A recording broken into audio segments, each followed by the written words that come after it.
नमस्कार दोस्तों, फिर से एक बार आपका हमारे चैनल में स्वागत है। जैसा कि अभी आप लोग जान ही चुके होंगे कि डीआरडीओ में सितंबर 11 की वैकेंसी आ चुकी है।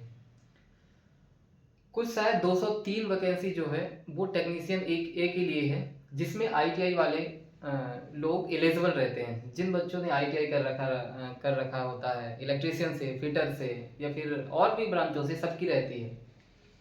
तो देखा जाए तो वैकेंसी तो 203 है, लेकिन वैकेंसी अच्छी है दोस्तों। डीआरडीओ है, मिनिस्ट्री ऑफ डिफेंस है, अच्छी जगह ड्यूटी मिलती है, सारी सुविधाएं मिलती है मिनिस्ट्री ऑफ डिफेंस की। तो नौकरी कोई कम नहीं है दोस्त, वो भी सेंट्रल गवर्नमेंट की है ना। तो इसका अभी जो शॉर्ट नोटिफिकेशन आया है वो तो अभी रिलीज हुआ, आप लोग को शायद पता चल ही गया होगा। और इसका जो डिटेल नोटिफिकेशन है मे भी एक आध हफ्ते 2 हफ्ते में आ जाएगा ये दोस्तों। ये सितंबर 11 है, सितंबर 10 भी आया था। और दोस्तों मैंने खुद सितंबर 10 क्लियर किया था इलेक्ट्रीशियन से। ठीक है दोस्तों, तो जो आईटीआई का रहता है इसका 2 चरण में होता है पेपर। पहला होता है प्री, जो कि सर 120 नंबर का होता है, उसमें से 80 नंबर टेक्निकल के आते हैं और जो 40 नंबर होते हैं ना दोस्तों, वो नॉन टेक के आते हैं। तो हमें किसी भी एग्जाम में बैठने से पहले ना उसका सिलेबस पता रहना चाहिए। जैसे कि मैंने खुद ने भी दिया था पेपर, तो मुझे इस चीज़ का थोड़ा ज़्यादा एक्सपीरियंस है कि मैं आप लोग को और अच्छे से बता पाऊँ। ठीक है दोस्तों, तो कुछ भी करने से पहले हमको हमारा सिलेबस के बारे में जानकारी रहना चाहिए कि आखिर डीआरडीओ में आता क्या है। आप लोग पढ़े भी होंगे, आईटीआई में निमी लगती है आपकी। तो यार जो पिछला पेपर था सितंबर 10 ना, वो पूरा का पूरा निमी से आया था। आपकी जो निमी की असाइनमेंट होती है उससे पूरा का पूरा, नहीं तो 2-4 क्वेश्चन इधर उधर से आए होंगे, बाकी पूरा क्वेश्चन उसी से आया था, पूरा निमी से आया था। तो दोस्तों इस बार ऐसा आ सकता है कि नहीं आ सकता, हम प्रिडिक्ट नहीं कर सकते हैं। पर इतना जरूर कह सकते हैं कि यार जो भी सिलेबस अपना उसको हमें देख के चलना पड़ेगा। सिलेबस देखिए अपना, फिर उसके हिसाब से तैयारी करिए, तब जाके ये कर पाएंगे। ठीक है ना दोस्तों। तो अभी तो डिटेल नोटिफिकेशन नहीं आएगा, पर बहुत जल्दी आ जाएगा। तो उसमें लिखा रहेगा कब से फॉर्म चालू होगा, कब क्लोज होगा, कब एग्जाम डेट रहेगी। तो वो सारी चीज़ें उसमें मेंशन रहेगी। लेकिन हमें इतना इंतजार नहीं करना कि हम नोटिफिकेशन का वेट करें, फिर जब एग्जाम डेट आ जाए उसका वेट करें। उससे पहले हमें तैयारी करनी पड़ेगी। और तैयारी दोस्तों तभी हो पाएगी जब आपके पास सिलेबस रहेगा, जब आप उससे पढ़ पाएंगे। क्योंकि 80 नंबर का टेक्निकल आना है, अगर कुछ चेंजेस नहीं हुआ तो, मे भी चेंजेस तो नहीं होगा। और दोस्तों आईटीआई का 2 चरण में होता है टेक्नीशियन का जो पेपर हुआ करता है। पहले आपका प्री होता है पेपर 120 नंबर का, 80 टेक्निकल आते हैं, 40 नॉन टेक आते हैं। फिर जो आपका सेकंड होता है वो स्किल टेस्ट हुआ करता है। कुछ शायद 5 गुना या 7 जो भी है, जितने भी गुना बच्चे क्वालिफाई करते हैं वो लोग। तो डिफरेंट जगह, जहाँ जहाँ डीआरडीओ, जैसे बैंगलोर में गया था, एलआरडी पे हुआ था मेरा स्किल टेस्ट। बैंगलोर है और भी अपने एमपी में ग्वालियर में भी है, पर दिल्ली में भी है, पुणे में भी है। तो वो जहाँ कहीं भी देता है स्किल टेस्ट के लिए, तो वहाँ पे हमें जाना पड़ता है स्किल टेस्ट करने। फिर स्किल टेस्ट में और डॉक्यूमेंट वेरिफिकेशन होता है, वहीं से फिर फाइनल मेरिट बनती है। और जिनका भी हो जाता है तो फिर उनको ज्वाइनिंग हो जाती है और नौकरी मिल जाती है फाइनल मिनिस्ट्री ऑफ डिफेंस की। रहती तो हालांकि लेवल 2 है, पर यार नौकरी तो गजब की है, मिनिस्ट्री ऑफ डिफेंस है। तो देखिए, हम इलेक्ट्रिकल को डील करते हैं, तो हम इलेक्ट्रिकल के बारे में ये थोड़ा सा डिटेल से जो सिलेबस अपनाना, सिलेबस को अपने को बहुत जरूरी है सिलेबस जानना। बिना सिलेबस के आप कुछ भी पढ़ते रहेंगे तो कुछ नहीं होगा यार। ठीक है, तो एक बार हम सिलेबस देख लेते हैं अपना ना। जो अपना इलेक्ट्रीशियन का सिलेबस रहता है उसको हमें देख के चलना पड़ेगा और पढ़ना भी पड़ेगा। ऐसा नहीं है देखने बस से कुछ होगा नहीं यार। ठीक है, तो चलिए देख लेते हैं हम अपना सिलेबस। बाकी जो भी चीज़ें हैं, वैकेंसी अभी डेट, एग्जाम डेट जो भी है, वो सारी चीज़ें तो नोटिफिकेशन में आ जाएंगी। लेकिन तैयारी तो हमें करनी पड़ेगी, क्योंकि आपने शॉर्ट नोटिस तो देख ही लिया होगा।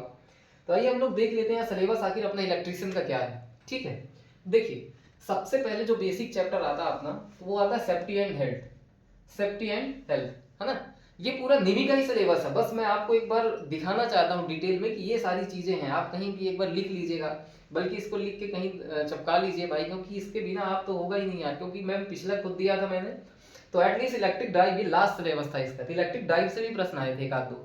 तो ऐसा तो है नहीं कि आप कुछ छोड़ देंगे, करना सब पड़ेगा। तो बस आप देख लीजिए सिलेबस। देखिए पहला क्या है, सेफ्टी एंड हेल्थ। दूसरा क्या है, कॉमन टूल फॉर इलेक्ट्रिक। देखिए ये इंग्लिश हिंदी का कोई मैटर नहीं है ना। देखिए जो भी है कॉमन टूल फॉर इलेक्ट्रीशियन, तो ये सारी चीजें वैसा थोड़ी ना कि हिंदी में लिखा जाए।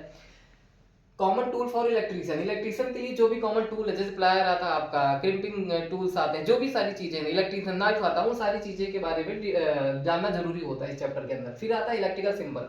जो भी सिंबल्स आते हैं इलेक्ट्रिकल में, जैसे आपने देखा ही होगा, आपका इस तरह आपका बेल का रहता है, उल्टा कर देंगे तो बजर का रहता है, इस तरह की जो शॉर्ट शॉर्ट सिंबल होते हैं वो सारी चीज़ों को इसमें डील करना पड़ता है आपके इलेक्ट्रिकल सिंबल्स में। फिर आता है आपको कंडक्टर, सेमीकंडक्टर एंड इंसुलेटर। इसके बारे में आपको बेसिक थ्योरी समझनी पड़ेगी। कंडक्टर क्या होता है, इंसुलेटर क्या होता है। सेमी कंडक्टर वो होता है जिसमें ना करंट फ्लो हो जाती है, आप सभी जानते होंगे। सेमी कंडक्टर होता है लाइक कि जिसमें इजिली नहीं फ्लो, उसमें फ्लो भी हो जाती है, वो कंडक्टर भी होते हैं, नॉन कंडक्टर भी होते हैं। और इंसुलेटर जिसमें कि करंट जाती ही नहीं ना। इसके बाद सोल्डरिंग, भाई जैसे कि आपने कहीं पे भी ज्वाइन कर रखा है तो उसके ऊपर से हमें सोल्डरिंग करनी रहती है। सोल्डरिंग से क्या होता है कि ज्वाइंट भी मजबूत हो जाता है और उसकी स्ट्रेंथ भी ठीक ठाक हो जाती है, और जो करंट फ्लो है ना वो नॉर्मली हो जाती है, उसमें कोई इतना ज़्यादा ड्रॉप नहीं होता है। ठीक है। फिर होता है इलेक्ट्रिकल अप्लायंस, जितने भी आपके फ्रीज आते हैं इलेक्ट्रिकल वाले अप्लायंस, वो सारी चीज़ें इसमें पढ़ना पड़ता है। फिर earthing and underground cable, earthing के बारे में जैसे कि मेरी क्लास चल ही रही है, हमने अर्थिंग का शुरू ही किया है।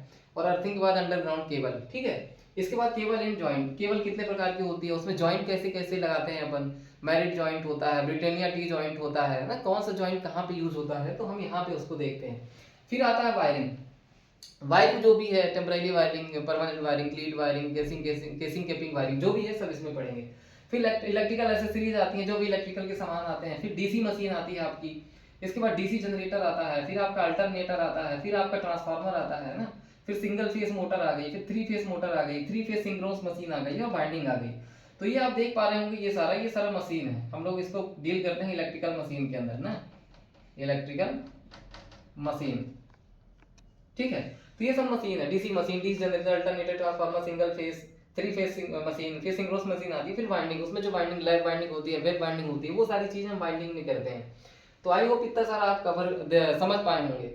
और ना इसको समझना बस नहीं है दोस्तों, इसको कहीं पे नोट कर लीजिए और इसी के हिसाब से पढ़ाई करिए, तभी आप पा पाएंगे, नहीं तो यार कुछ नहीं होगा इतने में।